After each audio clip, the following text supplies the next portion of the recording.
Es interesante revisar los periódicos del día de hoy y observar la aproximación de cada uno de ellos sobre la crisis política que estamos atravesando. El Comercio, por ejemplo, el decano de la prensa nacional, publica una serie de titulares que destacan las consecuencias económicas que tienen las manifestaciones de protesta.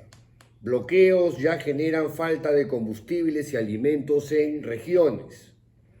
Ciudadanos de menos recursos acusan impacto. Otro titular reza: fracción roja de Sendero está detrás de violencia en Ayacucho. Clave.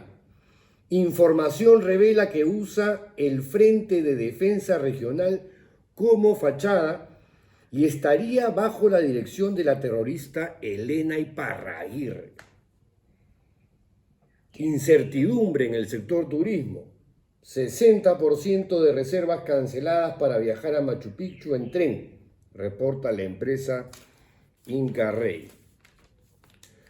Por su parte, el diario La República titula: la renuncia de Boluarte no calmará la indignación, y consigna las declaraciones del historiador Gustavo Montoya de la Universidad de San Marcos y su visión de lo que pasa hoy en el país, cuya entrevista es bastante ilustrativa. La entrevista la hace la periodista María Elena Castillo.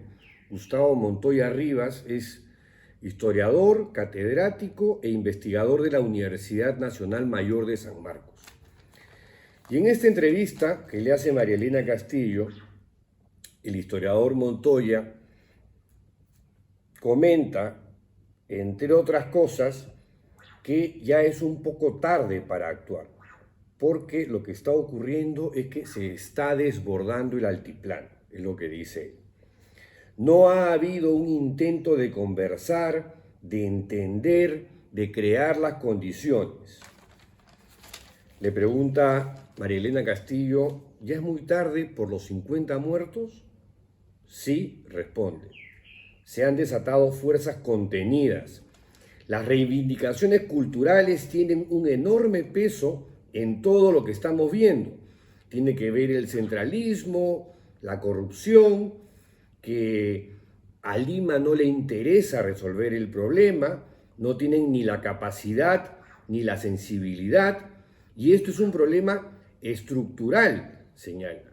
No es esta coyuntura, no es solo la caída de Castillo la forma como se percibe el Congreso. Aquí lo que hay es una acumulación de cosas. Y más adelante dice que han colisionado dos memorias. De un lado, la memoria del Estado, la del poder, y de otro, una memoria regional, local, que tiene la certeza de que para el gobierno central, para el Estado, para Lima, no cuentan Puno, ni Yunguyo, Azángaro. Entonces, dice, todo ese resentimiento ha llegado a un tope y pasa lo que estamos observando.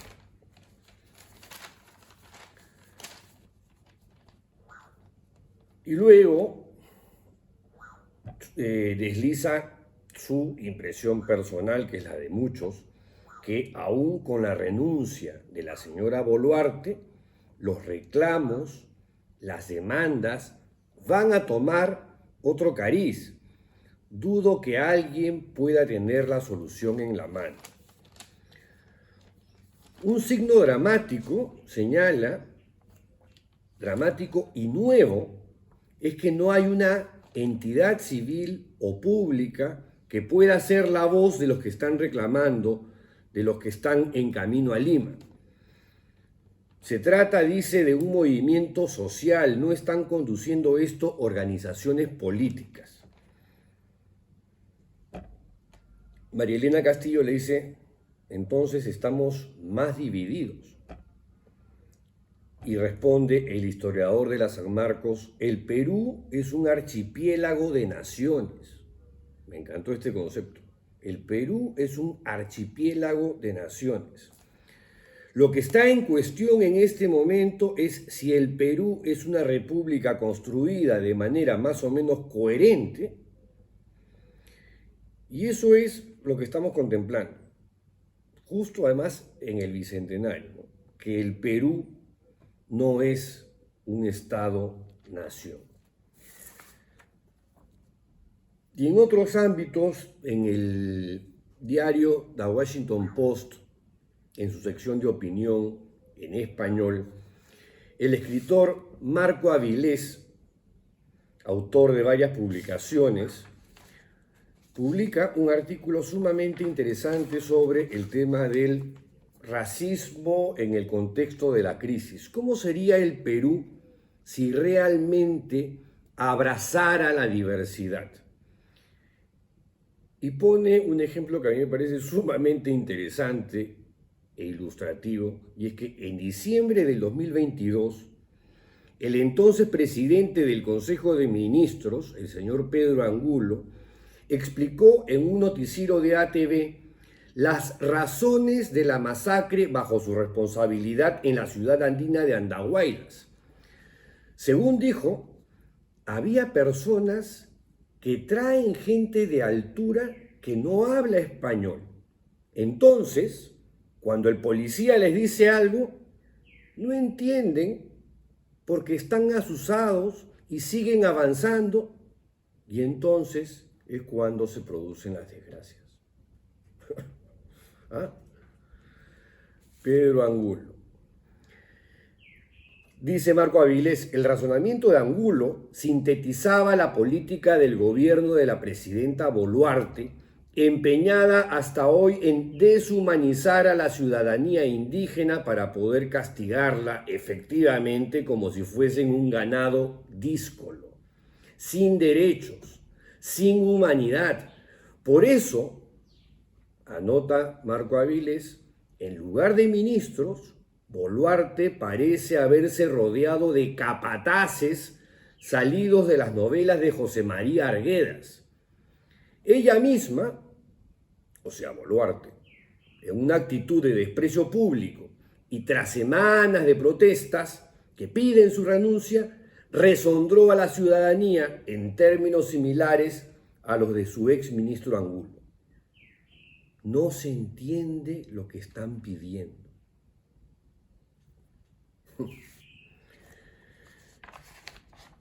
Y remata diciendo que en un país con 24 regiones, con medio centenar de pueblos indígenas, además de poblaciones afroperuanas y comunidades inmigrantes de todos los continentes, la diversidad en el Perú es precisamente lo que deja de existir cuando sintonizamos los noticiarios, ¿no? Acá hay una crítica, creo que bastante legítima y crucial a los medios de comunicación.